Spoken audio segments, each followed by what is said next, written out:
Oh, Clifton. I want to see where we're at. Okay, we got Shannon Briggs texting me all day.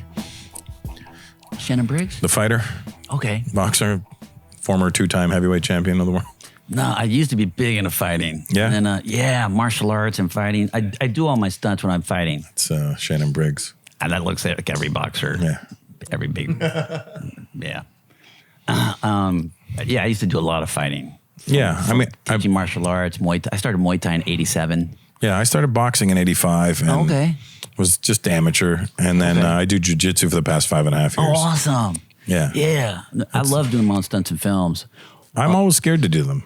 Well, with the right coordinator. Right projects. Well, no, not so much the coordinator. A lot of times I have to re-choreograph my fights, which is fun to be able to do, whether it's strictly hands or feet and hands or wrestling, stuff of that nature. But I remember doing I was doing like this sweeps episode, it was a 2-part on something, and I was getting ready to do Pacific Rim with Guillermo del Toro, and I was going to do this first. And Peter Fonda, rest in peace, was the bad guy in it. And there was a scene where where we get into it and we start fighting.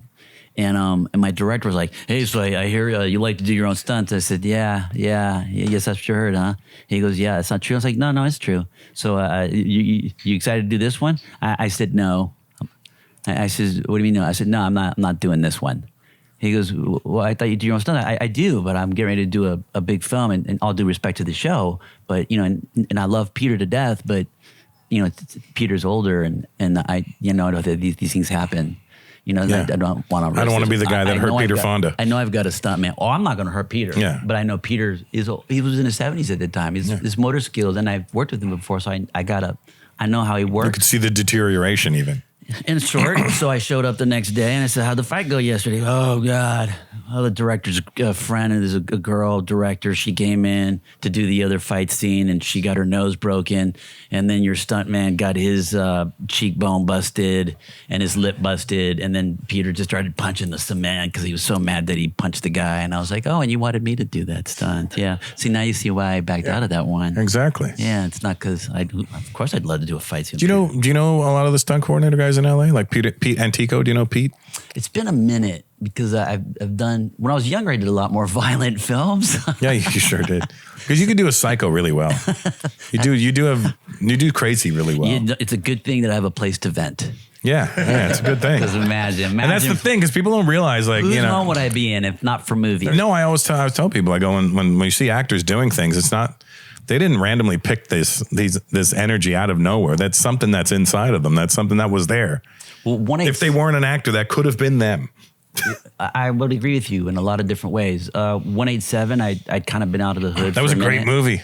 That was that movie. Is that where you met Sam? That is. I mean, actually, no. I met Samuel before. I met Samuel at the premiere of was it Menace? Yeah, or Dead Presidents. Fuck, were you in Dead Presidents? Yeah, I was in both of them. Yeah, you were. Yeah. Was it Menace where he plays? Yeah, the fuck you were in Dead Presidents. Wait, was it Menace like, "What you mean you ain't got the money yet? Motherfucker better pay up or else."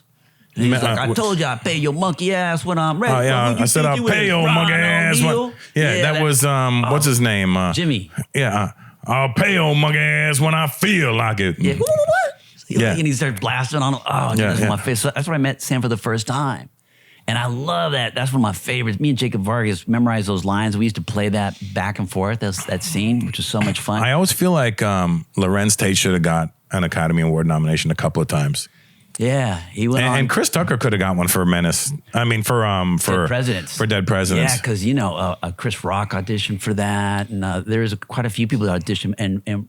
And Tucker, I mean, he's not illiterate, but he's not really like a reader per se. No, yeah. Yeah, so he had to get off book to perform. Yeah. So he had to prepare. So then again, the fear goes away, and he goes in and he literally earned that role. So I had to do boot camp with him. Boot camp with Chris Tucker was hilarious. Chris is a great guy. He's a good friend. I love Chris. But this was before, he, I don't even know if Friday had even come out yet. I don't think it had. Jesus. But Dead Presidents was like 92. No. 92? Was it? 93. No, I thought it was like 96. No, 187 was 96. Oh, wow. Yeah. So I remember Chris Tucker. 95. 95? That's when it got released. Yeah, probably. Yeah, but I remember Tucker got ambushed in the middle of the night because he didn't want to do his 50-50 night watch. Right. He told his hooch mate, he's like, go the fuck to bed, man. Ain't nobody stalking us. We had Captain Dale Dye stalking us. And I just woke up in the middle of the night. I just heard something, and I put on my glasses, and I looked out, and I heard this chick, and then boom, boom, and then a 50 caliber lit them up on this mountain on this other side. They flanked them. Just da-da-da-da-da-da. I was like, oh, shit, they're dead. They're dead. And Lorenz and Michael and Prioli was my hooch mates, the three of us. Right. So we had to do 50-50 night watch. I love Michael, too. And Lorenz. I know it's a good thing. For me, it's like just to be able to like, oh, yeah, I know them. I know that guy. I know that guy. It's kind of... Bokeem Woodbine. I love Bokeem. You know he's Panamanian? No. Yeah. No, but he owes me his life, as he told me. I owe you one. I owe you my life. He played a good psycho in that, too, with carrying the dead head around with him. I love Bo. I've spent a lot of time with him. We used to hang out in Hollywood after that. I used to hang out with him in Toronto when he would be out there shooting stuff. Yeah? Yeah. Good dude. Yeah. He called me one day. He was like, yo, Cliff, you ain't gonna believe this. I was like, what? It finally happened. I'm like, oh my God, it finally happened. Like, what? He goes, yo, I got a car, man, and a driver's license. I'm like, finally? You're fucking 36, bro. Yeah. That shit should have happened when you were 15. He's a New Yorker, finally. that's why. No, this was L.A. Yeah. This No, was but I'm saying New Yorkers, they don't even understand. Like, Yeah, well, he don't drive, right? Oh, Yeah. what? But you got a driver's license. I let it expire. You did. 55 years old. How old were you when you got your driver's license? Oh, 53 years old. I got my license when I was 16. Okay, Bo didn't get his shit until his 30s. Yeah, but when he called me, I'm like, motherfucker, that's not a surprise. I mean, I'm surprised that you got it finally, but it's not supposed to happen when it happens. That's supposed to be 16. Because everybody's excited to drive when you're 16. You driving before then. Shit, I was stealing my parents' cars and motorcycles. Oh, yeah, me and my friends were stealing cars back in the mid-'80s, and none of us knew how to drive. We stole a Dodge Omni hatchback, four-door, and it was stick, and none of us knew how to drive stick. We were just jerking around the city. And like a bunch of idiots, I drove it to my house and parked it on the street like 3 houses up and then went home. A stick? Yeah. Oh, wow, I was driving a stick at 12. Yeah. My first car after that was stick. The first car I actually got was stick because I was like, all right, I don't want this to happen again. And then my first 2 cars were stick, and now I miss stick. Yeah, I know. I used to steal my dad's Harley when I was 13. It was a soft tail, so it was low. But when I was 15, he had an XT 250, like the one that Rambo had in First Blood. Right. That one. Eddie just got a new Harley. Oh, yeah? Well, the 250 sits high, and I was 15, so I had to go to the curb to kickstart it, and it was Culver City, and I filled it up with gas before my stepdad came home because he would have beat my ass. Right. So I put a helmet on, glasses, gloves, and a leather jacket so I looked older. Yeah. So when a CCPD would come next to me, I'd be driving down Sepulveda to Culver Boulevard by Veterans Park. And then when at the light, I had to get off the seat because I was tippy-toeing. The cops would come by, and I had a lot of older, so I just looked by. I was like, what's up, man? Just real quick. I couldn't be like, hey, what's up, guys? I'm cop. Hey. Yeah. I was like, just riding my dad's bike. Yeah, I was just like just real like, what's up, man? I'm like, oh, hey. And then the light would turn green. I would get on it, and then I'm literally like hanging off the bike. Yeah. Because it'll trying to make it look like I'm thinking about something real quick. Pretty much, yeah. But it wouldn't sit up. I was tippy-toeing. Is your dad American or? My real dad was, Clifton Sr. Oh, okay. But this was my stepdad, and he was an asshole. Oh, yeah. Well, that happens. Yeah, he was terrible. Really? Terrible. Is your mom still alive? My mom is. Where's she at? She's Chatsworth. Oh, nice. In the deep in the valley. Deep in the valley. You see her much? I do not, but I'm actually talking to her more now because as I find details about the family history. Right, because you need it now too. Yeah, and she's the oldest out of the siblings because it was her, my aunt who passed away, and then my younger uncle who was a medic in Vietnam, and just he didn't become an actor, and he retired, but he was doing dialysis and he was a badass. He had a chance to leave Vietnam. My grandpa called. Who was it? It was somebody who became a senator that was an actor. Ronald Reagan? Ronald Reagan? Yeah. No, he called Ronald Reagan when the cops fucked with me. The sheriffs ransacked my lowrider. I had a hard body, Nissan hard body. Remember those Nissan trucks? Oh, wow, yeah. Yeah, and the Malibu. Everybody would slam them. Yeah, I slammed mine. Yeah. I had the 15-inch Cern Vegas in the back, 2 of them, the 1,000 watts of Kenwood. And 2 pull-outs. And Dayton's on it? No, I had KMCs. Nice. I didn't want to be strapped with the Daytons. Yeah. So the sheriffs ransacked it, and obviously, and I was teaching martial arts. We were helping kids. I'd never smoked weed, and my grandpa got so heated he called Reagan, and then Reagan's assistant, he had a few. She called me, and then next you know, like I guess the top guy is the sheriff's department, and always chief or captain or whatever calls me. So why didn't you just file a report? I'm like, what's that going to do? Fucking Mexican. I know what reports do. They do nothing. If I was a white person, maybe I'll go and file a report. Yeah. Oh, this will work. A report. If you filed it under Clifton Collins, it might have worked. Yeah. Well, if they see Gonzalez, they're going to be like, hold on a second. I think they saw Gonzalez when Reagan, the Ronald Reagan thing happened. Yeah. Yeah. But it sounds like one of those Mexican law firms. Oh, it was George Murphy. Eddie Cantor and George Murphy, that was the team. So when George Murphy became a senator, my grandmother had seen my uncle dragging a body to a Huey on the news. Right. And was like, oh my God. And so my grandpa calls George Murphy. And next thing you know, my uncle's getting a phone call on the battleship. And he's like, well, nobody's getting phone calls on the battleship. Yeah. I know who this is. It's Pops. He's like, Mijo, your grandma, your mom saw you on TV in the body. She almost had a heart attack. You're coming home. He's like, Dad, no, I'm not. I'm going to stay here. I'm going to finish my tour. And when I'm done, then I'm coming home.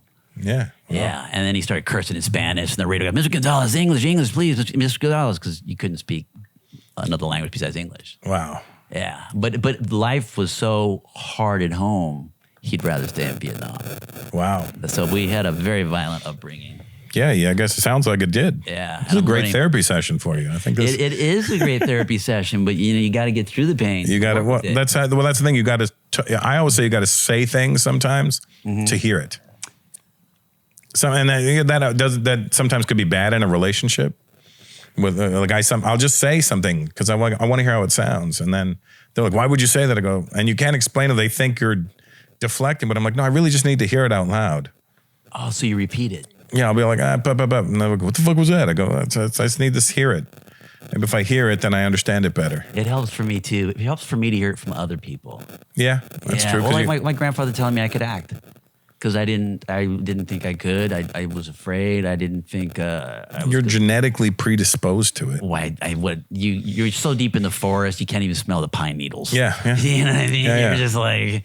Sure, I was tap dancing. I was the class clown. I was always getting those laughs at school and detention. How far did you go with hoofing? Hoofing, I still hoof. Yeah? I got my shoes at home. Yeah, actually, I do a little tap dance in Jockey. Really? Yeah, well, they were like, hey, we think Jackson, the character I played Jackson should do a dance. I'm like, I'm a horse jockey. How the hell am I going to do it? Like, give me a reason and we'll figure it out. And he couldn't really give me a reason. Right.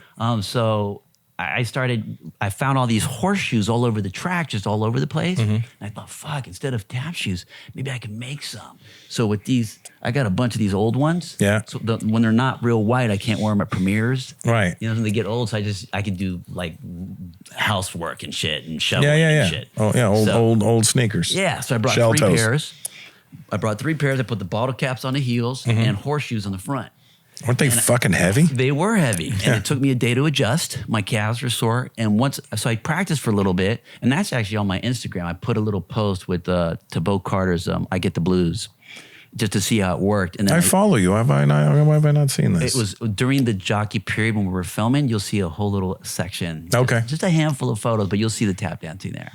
Yeah. And then I sent it to them. I said, dude, because I knew they wouldn't quite understand the concept of it. Because I'm like, no jockey would have a pair of legitimate tap shoes. Yeah. So I started with the Coke cans and the bottle caps like the kids do in New Orleans. Yeah. Because I love hoofing with those kids. Yeah. So I'd go up to those kids in New Orleans and say, show me what you got. And they'd be like, tut, tut, tut, tut, tut, tut, tut, tut, tut. I'm like, okay, well, that's what the other kids do. Show me another one. They're like, okay, tut, tut, tut, tut, tut, tut. Like, that's the same thing, but you led with the other foot. Yeah. They were like, oh, like they knew that I know a little bit, them little youngsters.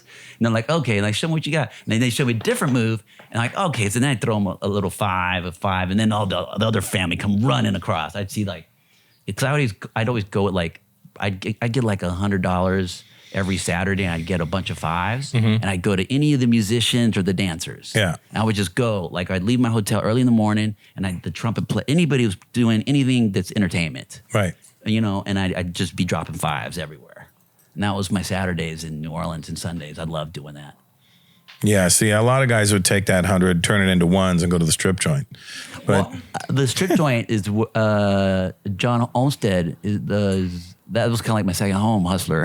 yeah, well, there you go. I had production drop me off. Mr. Collins, Hustler's closed right now. I'm like, I understand. Yeah. If you can just drop me off on Bourbon in front of Hustler. Knock on the door. We're closed. It's Cliff. Oh, sorry. Come on in, buddy. Yeah. And that was my wind down. Yeah, I get it. A couple drinks before going to bed. My friend calls them wanstitutes. He says they want a prostitute, but they can't commit to it, so they're wanstitutes. They'll dry hump you and get naked, but that's as far as you're getting with Honestly, them. it was just a hang for me. No, I get it. I mean, you I know. would sit at the bar and talk. I'd leave conversations with all of them. There was no lap dances for me. No, I'm with you. I'm like, I don't even understand a lap dance anymore. I went through a phase, like a girl gives you a lap dance. I'm like, what are you doing? Then they look at you like they're going to kiss you. And you're like, what are you looking in my eyes for? I don't want to look in your eyes. I don't want to see your pain. And I don't want you to see my happiness. I remember on Dead Presidents, we hit up the clubs pretty hard. And Tucker was dropping 50s. Where'd you shoot that? Ovida, Florida. Really? Yeah, and then the cab ride to the friggin' strip club was expensive. So we would jump in one and all split it. Yeah. But they was dropping 50s, and I'd always pretend that I left my per diem at home. So like, I didn't bring any money. Let me give you a lap dance. I didn't bring my money. Like, and because I would always tell them jokes and get them laughing, because you get them laughing, and then they want to give you free lap dances. Yeah. So I would give free lap dances. Tucker's dropping 50s. You know, I'm dropping nothing and get lap dances, and he was dropping 50s on the girl's sister that I was talking to. Yeah. Yeah. They look at him as a mark now. Pretty much. But Yeah, he would call me at like 4 in the morning, like, yo, Cliff, get up here, man. I got your girl up here and her sister. I want to get with her sister. Like, I know you do, dude. We got to shoot M16s. Motherfucker, we shooting blanks. I know, but we got to be alert. We can still get hurt. We got to get up in a couple hours. Motherfucker, get up here, dude. Get up here. Like, I was his golden key to getting to this girl. And I just went back to bed. Look, we're still shooting up 16. Look, there's still they'll still die. So you got to do all that in your early 20s. So it was our like, early you know 20s. what I mean? Yeah. So like you're doing that in your early 20s. I mean, for me in my early 20s, rest and sleep meant nothing. Like, Well, hey, come on, let's go. We're going to go get chicks. This is great. We got to shoot at 6 a.m. Fuck it. Let's go shoot at 6 a.m. So here's the difference. I grew up with my grandfather talking about how hard it was to get work, how much they suffered, how little they got paid, how sometimes they got ripped off. Mm-hmm. You're never late for work. You're always prepared. And I think it was Andre Brower that told me once, he goes, you know, Clifton, a lot of these cats, they don't know. He goes, 'cause I was asking about Glory. He's like, when I was on Glory, man, because I was watching Denzel and Freeman like a hawk. I was just watching him and learning. And you had the other fools that were going out, and I was staying home. You got to think about like being an athlete. You got to get your rest. You got to be mentally rested, physically rested. And you got to be ready, or you're not going to win. I've only met Andre Broward once. I loved him on Brooklyn Nine-Nine. So Okay, I did Thief with him, where we both got nominated for Emmys. He won, actually. that's awesome. Yeah. And You have an Emmy though, don't you? No, Golden Globe. What do you got? I don't have. You should have something. I have a SAG award. I've got some awards. Yeah, because you're not like It's funny because you're one of those actors who everybody knows your name. Everybody, Like both of them. both of them. They know both of your names. They'll know you as Clifton Collins, or they'll know you as Gonzalez. They say Gonzalez. I know the old school. Yeah, because I remember you. Because when I met you at Boondocks? at Boondocks, and they go, "This is Clifton Collins Jr." I go, "No, that's not his name." Gonzalez. Yeah, I was like, "That's not his name. I don't know him as that. And I don't know where." And I'm like, "Is there another guy?" And you go, "Oh, you even told me." I go, "No, I changed it." And I go, I went back to it. Yeah. When I was doing Price of Glory. "Yeah, Yeah, it was. I was kind of being haunted. I lost my dad to a suicide when I was doing 187. right." Like 2 days before I killed myself in the movie, I had my father's funeral. Ugh. Yeah, so Samuel was there for me every step of the way. Like he's, I make one call, I take care of everything for you.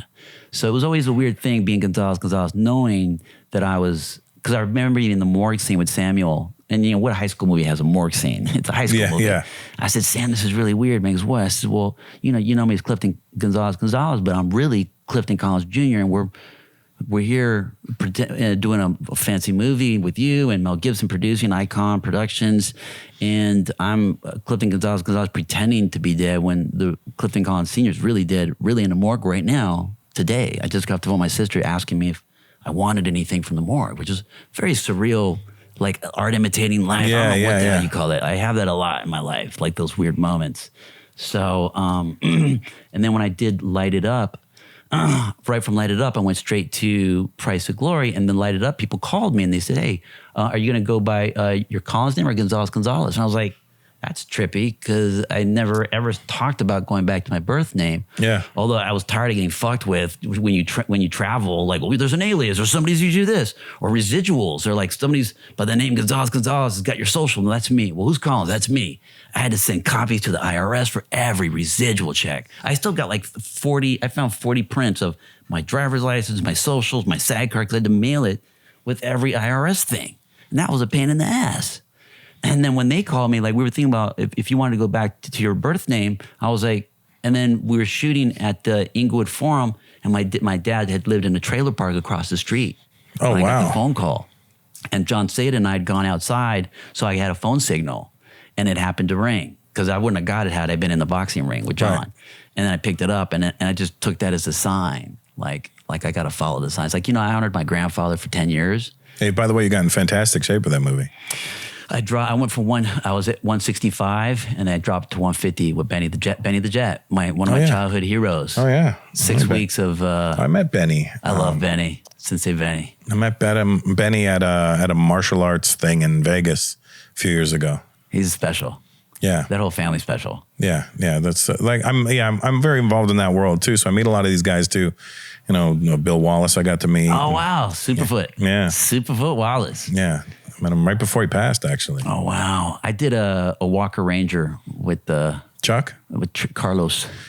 Carlos Norris? Yep. Is he Mexican? Yep, half.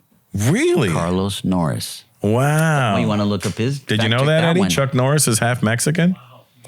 And he looks like the fucking whitest white boy ever. Now, trip out on this. We were both playing illegal aliens. So he had to get in a little bit of brown face. And I looked at Chuck, and I was like, hey, Chuck, how are you playing like an illegal million? Well, my name's Carlos. I'm half Mexican. I'm like, what? Yeah. What the hell? Because there was no internet back then. Yeah. So what the hell? But brown face and blonde hair. Right. Isn't he kind of a ginger almost too? Oh my God. He's like a Canelo. I don't know, but he wouldn't square off with me. I just want to do a photo of us squaring off like him and Bruce.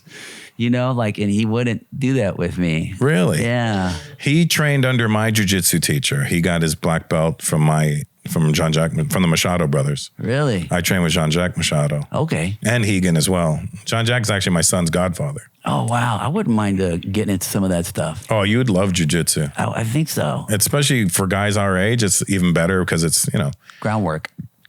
You get tired. We're fighting and I get tired. I know what to do to get my wind back.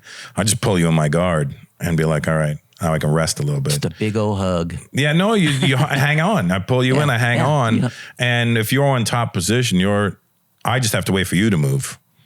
And a lot of guys aren't going to move quick when you're in top position because that's where you're going to make mistakes. So you want to think about it. And the more time they take, the more time you've got. It's chess. Yeah. Not checkers. Yeah. So it's fun. I was a good counter fighter. Yeah, well, that's what jiu-jitsu teaches you. It's basically what it is. Oh, I used to love counterfighting. I used to love it. I used to love it so much. I just loved fucking with people's heads. It was almost like comedy. Yeah. I'd pace myself. I'd fight kind of slow at first, and I'd do a couple moves, set some patterns, and then I'd go real fast and fuck them up. I always get in trouble when I'm like rolling with younger kids because they'll roll. They're quicker. They're faster. They're jumping all around you. Are you clothed? Yeah, you're wearing gi. Oh, okay. I do gi. It's easier. Gi is easier because it's Greek wrestling. No. It's not. There's no olive oil involved and Greco-Roman. The real Greco-Roman. I'm going with it. Yeah. Yeah. Well, because you want to be clothed, especially in jiu-jitsu. You can be entered easily. I can only imagine. Wait till you read Prison Ramen. You'll see some of those stories. Oh yeah, I'm gonna. Yeah. Eddie's excited. He's probably gonna read it first. And he's going to tell me all about it. Well, he'll know some of those recipes. There we go. I already saw ramen on there. Yeah. My favorite is a chili corn chip pie. They sell those now at the food trucks, don't they, Eddie? Oh, they do the top ramen now with the media. Have you seen a lot of places are doing that? No. You can buy them on food trucks and stuff. And they do the Tapatio top ramen. There's a Tapatio top ramen now. Do you know that? Wow. We got it here. I'm gonna go grab my one and give it God. to him so he can take it home with him. So I donated a portion of the proceeds to Homeboy Industries and Father Greg. Oh yeah. Yeah. I always make sure I buy my water at the airport from Homeboy. They have the store there. Oh, their cafe is amazing. They got great sandwiches. At Homeboy Industries? Yeah. A homegirl cafe next door. It's organic food. It is delicious. Yeah. I met the guy that started it at an event once. Not Father Greg Boyle. No, one of the. I guess he might be the figurehead of it or something. But Okay. it was looks like a retired cholo. It's a great. It's when you walk in. That's there. the Tapatio one. Oh wow! Look at that. And there's extra spicy too. Oh man, stop it. Oh yeah, Eddie. No, don't stop. Now you're talking. You want one? He'll make you one right now. Dirty to me. Oh my God. Let me get you one made right now. You're wonderfully evil. Yes, I do. Eddie, make him an extra spicy one. Fine. I'll take it. It's a love-hate thing. Yeah. It's a Dick, you want to make an extra spicy one for? extra spicy. Oh my God. That sounds really amazing. Oh yeah, you're gonna love this. Oh, my grandma used to make some of the craziest huevos rancheros and the chile and stuff. Yeah. All homemade. When Grandpa would make it, you always knew when Grandpa would make it because when I'd pull up to the house, oftentimes they'd be outside coughing because he made it too strong. It's just like pepper spray. So when I'd see them outside coughing, I'd pull up laughing my ass off and also excited because I knew it was going to be hot. Oh yeah. I was like, oh, Grandpa made the chile this morning. I go, see me, I put too much chile, but it's going to be picos hoy. I said, okay, Grandpa, cool. I like chilaquiles. That's what I like. Chilaquiles? I make a bomb-ass chilaquiles. Yeah, I just like it because I like texture. So you get the crunch and the soft and the, and I think I like the red one better than the green one. Like everyone's starting to make these. They put media in the ramen. They put, Media. okay. You can find them all over LA. Oh, wow, that looks really good. Okay, I'm going to stop looking at that. That's. Oh yeah, Pick's making you with no birria though. I got Pavlov big time. Like Yeah. I'm all, You're gonna be I'm not even birria-less. stoned and I'm already home. Yeah. You want some weed, by the way? Have if Now, afterwards, maybe. Yeah, sure. Yeah. We got you if you need it. Yeah. We're very stocked here. And you're close to my house, too. Oh yeah, well there you go. You can literally stop by any time. I love that you're here. I'd love to come by for fights. I've been really. Oh yeah, we low-key. watched the fights last night here Yeah, I was busy. I was so deep studying and researching and writing for Grandpa. for Grandpa. Yeah. Like it's funny because you can think that you found everything, and you change a letter or a word. Next thing you know, you tap into like a treasure chest of photos and history, and you're like, oh my God. Yeah. And then you're up for like 3 more hours. What's the direction you want to go with the story? I'm going to start with the origin story for Grandpa's as a feature, and then I was speaking to my reps about doing a mini series just on the Carpa scene from the 1900s to 1940s. You're like, yeah. Remember I told you the dog was acting like a brat? She does that when she's tired. So she acts like a brat when she's tired, so you'll pick her up so she can sit on your lap and fall asleep. Aww. And that's what she's done now. So the snoring you're hearing is the dog. But her eyes are open. Am I wrong? Well, because she's a pug. She's got big ass eyes. She can't close them. Really? Yeah. That's how my mom used to sleep. Oh, he knows. She knows. Yeah. Did we get a clean one on that? Oh, yeah. It's my pug. So you're really enjoying this podcast, huh? Yeah. But how was the fight last night? I mean, Tyron Woodley really wasn't busy enough. He wasn't busy enough. He stood there, and I don't know what he was waiting for. He would wait for Jake Paul to throw punches, and then he'd try and throw a punch. I'm like, you're the professional fighter here. You should be dictating the pace of this fight. But maybe he was, and that was his way. No. You don't think? Because he was fighting a taller guy, and he was fighting on the outside. I mean, you should be fighting on the inside. Because of his long arms. Yeah, you guys got long arms. You should dip in, put your forehead on his chest and get busy. But he fought the wrong fight, and he deservedly lost. Wow. And I can't believe he had the nerve to be like, no, I think I won that. I'm like, no, you did not. There's no way you should think you won that. Wow. That's interesting. Yeah. I didn't watch it. It's But anytime there's a fight, and I'm home, it's here. We have the fight here every time. okay. Yeah, I didn't realize you were so close to me. Yeah, every time we have a fight. Every time there's a fight, we have them here. What do you think? That was a good one. Oh, what now? Okay, we're going to wrap it up. We're going to wrap it up there, baby. What are you barking at? Okay, go on. Go figure it out. Oh. Anyway, what do you think, Cliff? You good? I'm good, man. All right. We're gonna get you some top ramen, the Tapatio Ramen. Tapatio. I'm excited for you to see Jockey. Yeah, I want to see. When's it out?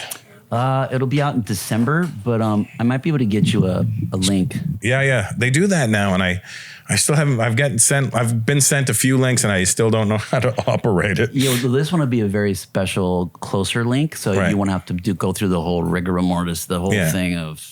It's confusing. There's a little theater upstairs I can watch it in. That's why. Oh man, no, this is a beautiful. I mean, we had a crew of 10, so. Wow. Yeah, it was very small, so it was easy to. And we had a live horse track. It was live, so I would literally. Where'd you shoot it? At a Turf Paradise, which is in northern Phoenix. Oh, okay.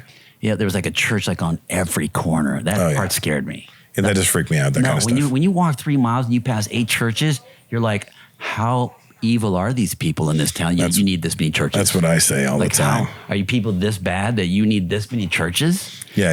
And how did the church get people? We got the better God, or hey, you don't get to heaven here. Yeah. How do you get people into your parish? I don't understand. Yeah, big sign. God eats here. Yeah, right? I didn't. It was creepy. I'm way cooler with liquor stores than. I would much rather have a liquor store. Same. At least I know I can trust them. It's the truth. Yeah, some Everclear, some Cisco. Yeah. Remember the old Cisco? No. You know Cisco. You remember Cisco? Sure. A little bottle of Cisco with jab. Boy, I'd be singing Distant Lover out the tall ladies after one little bottle of Cisco. Yeah.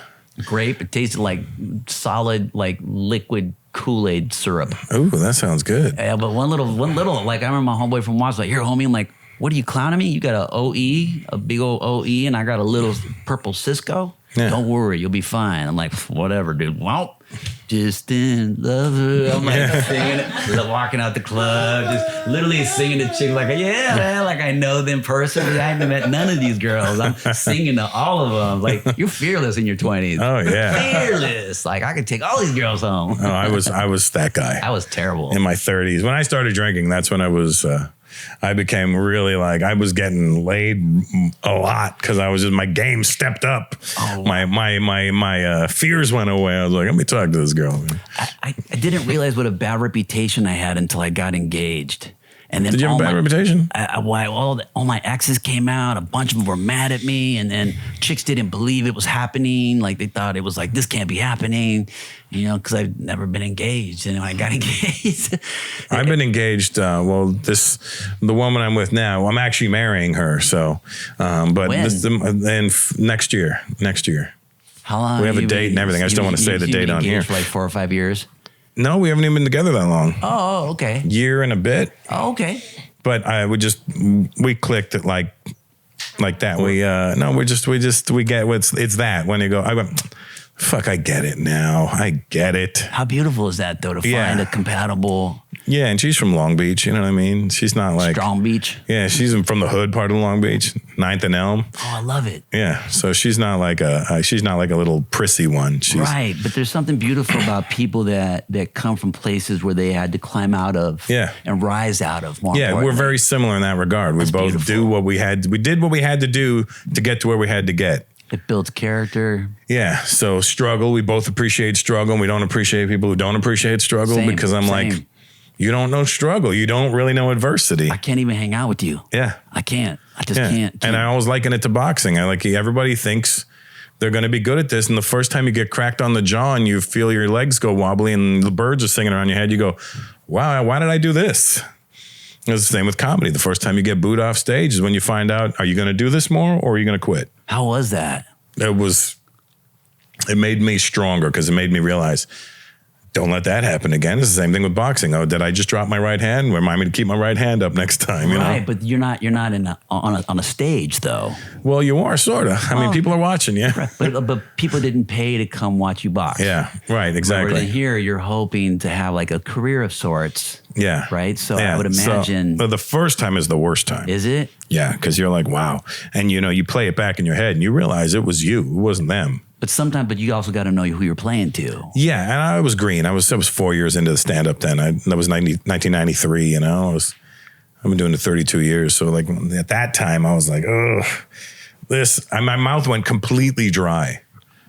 And I remember thinking in my head, like it felt the exact same as, it felt like that. Cause I remember it felt like a dream sequence when it was happening. And I'm like, get me out of here. In my head, I'm like, get out of here. Run, retreat, get out of here. And I just, peace. And I walked off and I remember I wanted to cry, but I couldn't cry. Cause I'm like, you're like a bigger bitch at that point. So I'm like, I just sat there like numb. I was like, ugh. But now you probably got ace cards that you know that you can pull out. Well, now you know if it's you or not. Right. At that time I knew it was me, but now the further you get into it, you know when it's them, and you also know where you went wrong. You all can pinpoint, but right there is when I made the wrong turn. So what, was it a bad joke? No, it just wasn't ready. I was opening for the Far Side. And they were hot as hell at the time. They had passing me by out, and it was in Toronto. It was my hometown, and I'm a hip hop guy, but the scene doesn't really know me. Nobody knows I'm nobody at the time. And I had this baseball jersey made to wear on stage that said strictly hip hop, and it was cream and red, and I wore these red jeans with it. And here's why I made the first mistake. I got this dope jersey made, and then I tucked it in my pants. like it was a shirt, and I'm like, idiot. So I walked out, and the audience was like, who's this clown? And then from there, just bam, bam, boo, boo, get off. Wait, so how do you? And thinking back, had I had more experience in the comedy world, I could have won them over. Really? But I was just I had not had that happen before. I had no real adversity happen in the comedy world at that point. So how do you go about going on the second time? And what's the fear factor like on that second time? Well, no, you know where you went wrong. You realize what you did wrong, and you don't do that again. It's the same in boxing. Try to correct that mistake. It's same martial arts, So do you? You didn't get the extra spicy, Eddie? You got original? So do you? But you must have had, your nerves must have been cranked up because you did bomb last time. Yeah, and I bombed in front of people I wanted to not bomb in front of. Wow. So the stakes got to be way higher. Yeah, but again, still nobody knows who I am. I've not done any TV, Gotcha. So I'm invisible so you still. Have a clean slate, so to speak. Yeah, and you have the personal experience now, and there's no internet. I mean, there literally was no internet yet at that time. There was no but social. You knew though. I knew, and that's where you dig into yourself. So did you go back and you put it back together? Like, I don't do that. Or did you modify the routine? No, it wasn't even the act. It was visual. It was tone. It was all the things you don't pay attention to. And that's when I became more aware of what I'm wearing on stage and how I'm wearing it. And I still pride myself on how I dress when I go on stage. Interesting. Okay. Hey. Well, I love that insight. She smells your food. Look at this bitch. Ramen Tapatio me gusta mucho. He's the new face of ramen. She is. Come here. They don't make puppy ramen. They probably do. They make everything for everyone now. They do, don't they? Because people get offended. Oh, she's coming around She's coming around. All right. Let's wrap this up now. Cool, brother. Hey, guys. Hey, thanks so much, Clifton. Dude, thank you for the invite, man. I'm glad you came. I'm glad you did it. I didn't think we would get you, to be honest with you. What? I don't know. I just look at you like I look at actors like they're busy. They got things to do, I have a book here in case you was busy, so I could finish reading this. Yeah. I'm like, no, I was so, and for me, you're not like a B-list actor. You're an A-list actor. I appreciate that. I don't see myself as that. Well, you should see yourself as that because you are. Well, you probably have a quote, a rate. Not really. You should get a rate. Paulie, get him a rate. Clifton Collins is available. His starting rate is $5 million, but you can negotiate up or down from there. I'm happy to go either way. Come here. Anywhere from. It's over. Yeah, Jockey's it's a special. He's gonna get an endorsement deal from Jockey, the underwear brand. We're doing the Academy push, so we're excited about that. That's the first time that we're. People think I got nominated for Capote, which is kind of funny to go to oh man, I was like getting an Oscar for that. It's like, oh, it's great. I just keep walking. Yeah. I didn't even get nominated. Well, that's perception, right? It's all about perception. This whole game is about perception. It really is. Because, again, you're one of those guys who is unpinpointable. Like, is he that guy or is he this guy? Because he plays them both really well.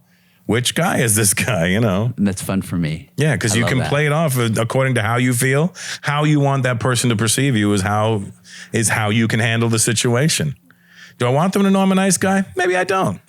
Maybe I sense dickiness from them, and I'm going to give them this version of me. It's good to just be quiet and observe. Yeah. Just pay attention. Yeah. You'll know right away. Yeah, that's exactly how it works. Yeah. So Clifton Collins Jr., Gonzalez. Yes, sir. I appreciate you, brother. That's brother. This is Russell Peters. This was this episode of Culturally Canceled with myself in my backyard with horns, sirens, helicopters, airplanes, and of course, Paulie's fucking phone went off. And a snoring puppy. And then Kango Kid once again reappeared. And baby C is here, and it was her birthday. So happy birthday, baby. Happy birthday.